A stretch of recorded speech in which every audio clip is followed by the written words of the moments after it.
Oi oi. Welcome back, people. How y'all? Something a bit different today. Here's a pen, right? Believe it or not, this is what you're looking at. It's a Rotring isograph, and I'm pointing one of these out in the last one. Made by the same company who make the pens that you've seen me using before. However, these, well, alright, they're a German company. So this is your Volkswagen up, okay? This is your Phaeton, okay? it's a hugely over-engineered and typically I really feel, and I mean this in as much kindness as I possibly can. It is so German because it's so over-engineered for a pen, and when it goes wrong, it's a complete pain in the arse. It's quite expensive to replace. Funnily enough, just like a German car.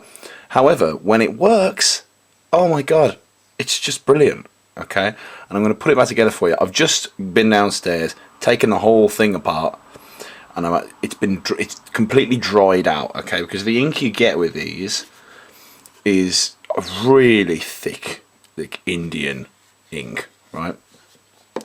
Indian style ink, anyway.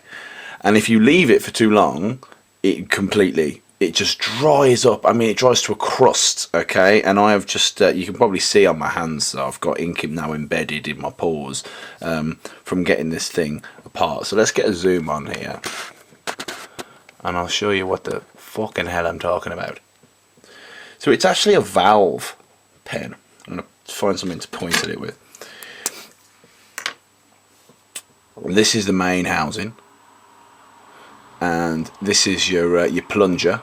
You can see that minute piece of wire there, and this is one housing sleeve, this is another housing sleeve, and this is the inkwell here. And I'll show you, if I can, how you put it together. And then I'm going to put some ink in. I'm going to have to give it a shake, so I'll cut that for you because it's just boring. And then I want to show you how black it is, because this is why you get one of these pens, because they are so black. They're actually a technical drawing pen for doing schematics and stuff like that. So first of all, you got to be able to pick this thing up.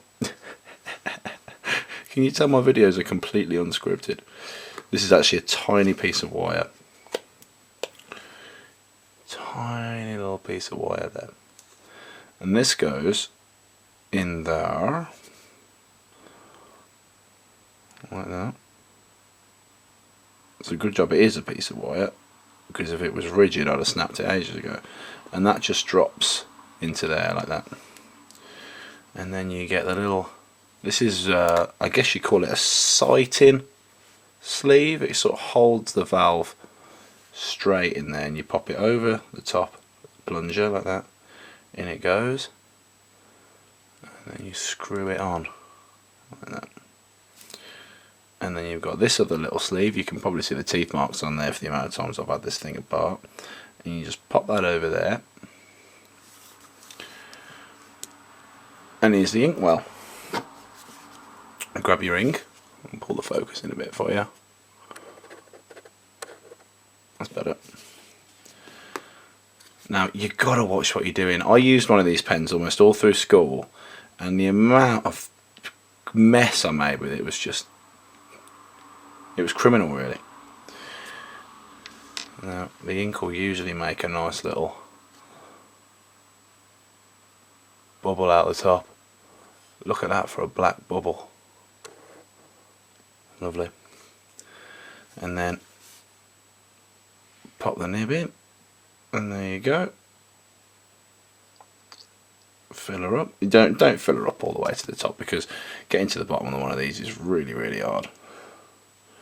I'm going to pop a little bit more in. There we go. And then you got to do a little three-handed jobby.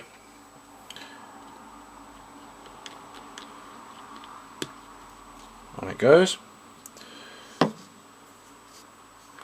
And then on she goes, and she'll probably push a little bubble out the top. No, she's alright. Cool. And then I'll screw the main housing back on. You should be able to hear that valve moving up and down inside. So that tiny bit of wire, actually you can't even see it, but it pokes out the end there, and when you press the pen on the page it pushes the wire back up, which pushes the plunger up, which lets your ink out. So just bear with me a minute, I'll give this a little shake, get it working, and I'll show you what the difference is, because I bet you on this overexposed camera you'll probably be able to tell pretty well. Right, so I've got both of these dudes here, the the Padawan and the Master, and I'm going to show you the difference here. So let's just do a little box, and then I'm just going to colour this box in as best I can with the Tiki graphic. These are the ones that I use quite a lot, and it's not for their blackness that I use them. That's got nothing to do with it really. It's the way they feel. They're very smooth on the page. They're very robust. Whereas the Isograph, it's a bit of a prima donna if I'm honest with you. But I tell you what, you can't half tell the difference, and you're about to find out. So there we go. It's blackish, isn't it? I want to go over it again.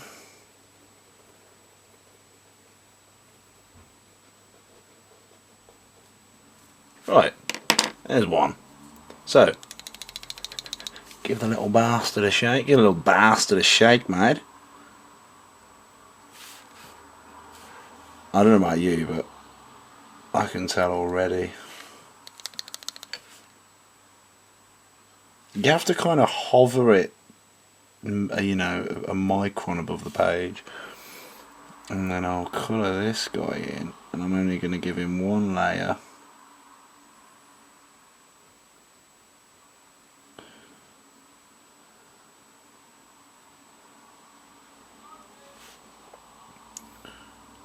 And you can kind of use it on the side, but you have to keep it reasonably upright. Really, that's where you get the best flow.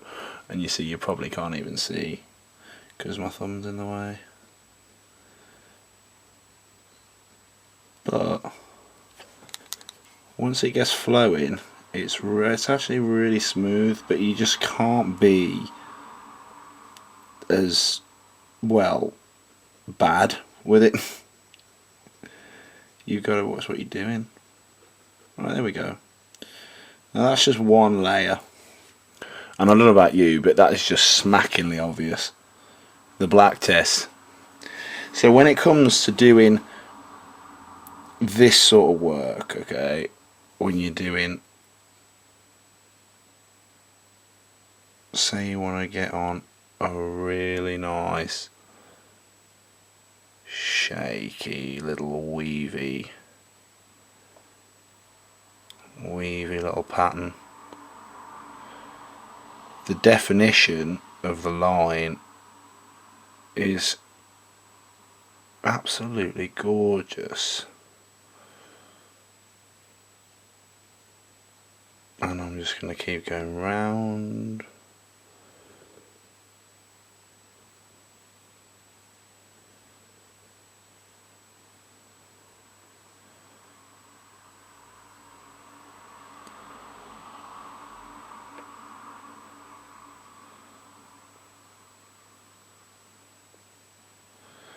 And the thing is about it is the motion of it, it's addictive.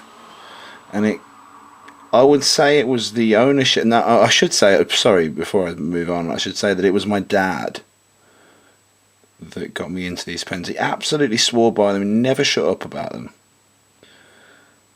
He said, "Son, it's the blackest pen you'll ever own." And when I was a kid, that was really appealing. See, look how fine. Look, there is a gap there. There's a gap between those two lines. This is a 0.35 apparently.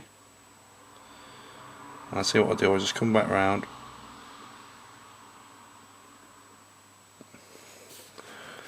And we'll just humiliate the old Tiki graphic over here and show him what a sorry amateur he is.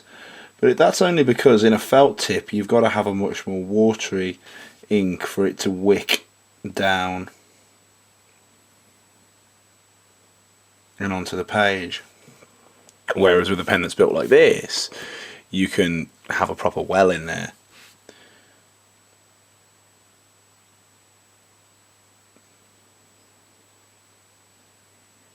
And you can really get absorbed by its pattern drawing ability.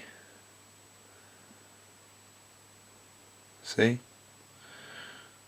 I'm getting absorbed and I'm live on camera. So, there you go. There you go, people. The rotary Isograph, just about the blackest pen money can buy. And I'll post a little link. Why not? I'm not endorsed by these people. I'll post a little link to where you can buy them. I think they do them in all different sizes. You can go up to about 1mm, and I'm quite tempted actually. I've just been paid. I might grab a thick one for filling in.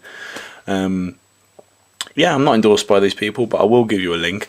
I think they're about 15-20 quid or something like that. And for the discerning black ink monger, it's totally worth a buy. Anyway, take care of each other, you weirdos. Enjoy your night.